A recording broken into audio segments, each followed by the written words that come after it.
As you know, a few days ago I already made a video about the two characters that will be released in the upcoming version 3.6, namely Evernight and Dan Heng PT, both of whom are highly anticipated characters due to their interesting kits, even potentially changing the current meta.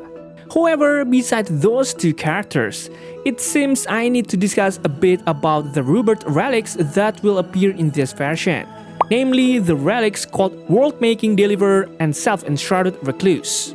These two relics have quite interesting effects to discuss, as the effects of these relics will boost the performance of some characters who are suitable for using them. So without further ado, I'm Hoyostation and we're going to discuss the latest relics in version 3.6. Let's do this. Do you have a character or weapon in the game that you really want but you don't have enough stellar jades? Here's a smarter way to recharge your favorite games like Genshin Impact and honkaistarrail. Look no further than Lootbar. Lootbar is the most reliable top-up platform. It saves up to 23% for all orders compared with the official channel, and it provides an 80% off for your first purchase. It's 100% safe as you will only be using your UID. We will buy pack for 3000 stellar jades for $42, which otherwise would have costed $50, totally saving $7.5. We received the crystals we purchased in the last than 3 minutes. All recharges will be done through the official channel with miHoyo, which allows you to enjoy all top-up offers. Ready to level up your gaming experience? Check the link in the description to get the amazing discount. The first relic we will be discussing in this video is called the World-Making Deliverer. This relic has a unique shape, resembling an Astral Express crew ticket on its hood. For the 2-piece set effect, it will provide an 8% increase in critical rate. As for the 4-piece set effect, after using a basic attack or skill, when the user's Memo Sprite is on the field, the user and their Memo Sprite will receive a 24% increase in maximum HP, and all allies will receive an 8% increase in damage. This effect will be active until the next basic attack or skill. Just from a glance, we can see that this relic has quite interesting effects, both from its 2-piece set and its 4-piece set. The effect of the 2-piece set itself can be used for a wide variety of characters who need a lot of critical rate in their kits, and the majority of these characters are DPS characters. So, if you don't currently have suitable relics for some of your characters, you can use the 2-piece set effect of this relic temporarily. As for the 4-piece set effect, is an effect that will be very suitable for characters whose role is sub DPS or support, who instead of needing an effect to increase their damage output, need an effect that can improve the performance of other team members, such as the effect from the relic called World-Making Deliverer. So, who is suitable for using this relic? Because the effect of this relic requires the user to have a Memo Sprite, it's clear that the characters who can effectively use this relic are those with the Remembrance Path. As we know, there are currently only 5 Remembrance characters: Evernight, Hyacinth, Caceres, Aglaya, and RMC. Although all 5 Remembrance characters can use this relic, not all of them can utilize the HP boost effect it provides. Therefore, if we sort them, there are only 2 characters who are very ideal for using this relic: Evernight and Hyacinth. The increase in critical rate and maximum HP provided by this relic will certainly be very beneficial for Evernight, as she is a sub DPS character who still needs damage output, but also requires buffs that can increase the damage output of team members. However, there is something you need to note about this relic, guys. The effect of increased maximum HP and increased damage for team members only work when Evernight's Memo Sprite named Eevee is on the field. Therefore, these effects will not be active when Evernight activates her enhanced Memo Sprite skill named Dream Dissolving as Dew, or when her Memo Sprite is defeated in battle.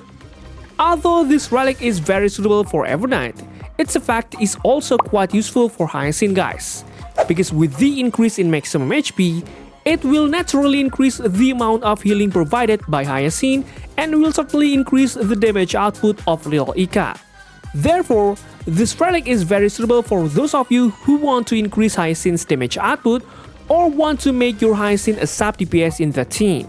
However, because this relic doesn't have a speed boosting effect like the relic called Warrior Goddess of Sun and Thunder, you will need to find a relic with sufficiently high speed substats to compensate for the effect of that relic. Next, we will discuss the next relic, which is just as interesting guys, called Enshrouded Recluse. For the 2-piece set effect, it will provide a 16% increase in critical damage. As for the 4-piece set effect, it will provide an additional 16% increase in critical damage, and when a team member consumes their first skill point on that turn, it will provide an additional 1 skill point. This skill can only be triggered once during battle, and the additional effect of this skill point will be restored with each new wave. Only 1 skill point recovery effect can be active within the same team.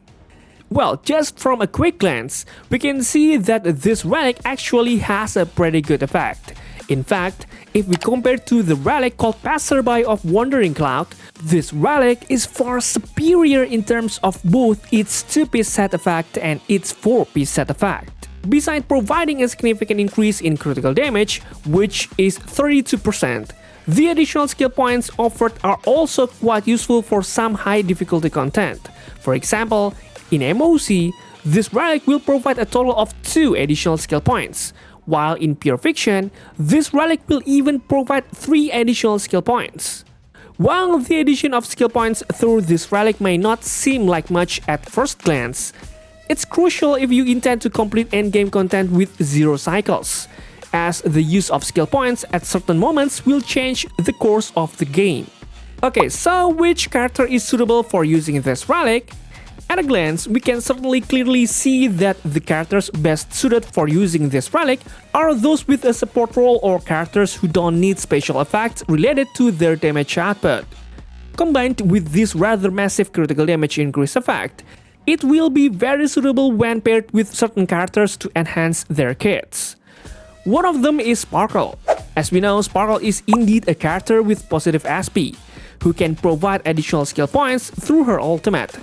Therefore, it will be very suitable to pair her with teams that have very high skill point usage, such as Archer and Dan Heng. However, even so, this relic is also quite helpful in providing additional skill points to those teams, so that the attacks of Archer or Dan Heng can be maximized at the beginning of the battle. In addition, the increase in critical damage provided by this relic will certainly enhance the effect of her skill called Dream Diver, increasing the damage output of Archer and Dan Heng. For the next character, it's Bronya and Sunday. Yes, as we know, Bronya and Sunday are currently seeing increased usage in some endgame content due to the emergence of Finan, who is the current meta character.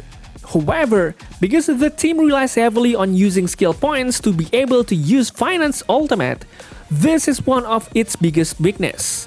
Adding to that, if the team doesn't have Bronya with Idle 1 or Sunday's signature Lycon, which can provide additional skill points, this will undoubtedly add another layer of difficulty in operating a team that relies on Finan as the main DPS. Well, this relic appears as one of the solutions you can use, guys. Bronya or Sunday can use this relic because it also provides a significant amount of critical damage, which enhances certain effects like Bronya's ultimate called the Bellabog March or Sunday's ultimate called Ode to Karis and Kikatrix, which will certainly increase the damage output of the Finan itself. Interesting, isn't it? Okay guys, that's probably it for this video. Please leave any comments down below. Thanks for watching, stay safe, stay healthy, and see you in the next video.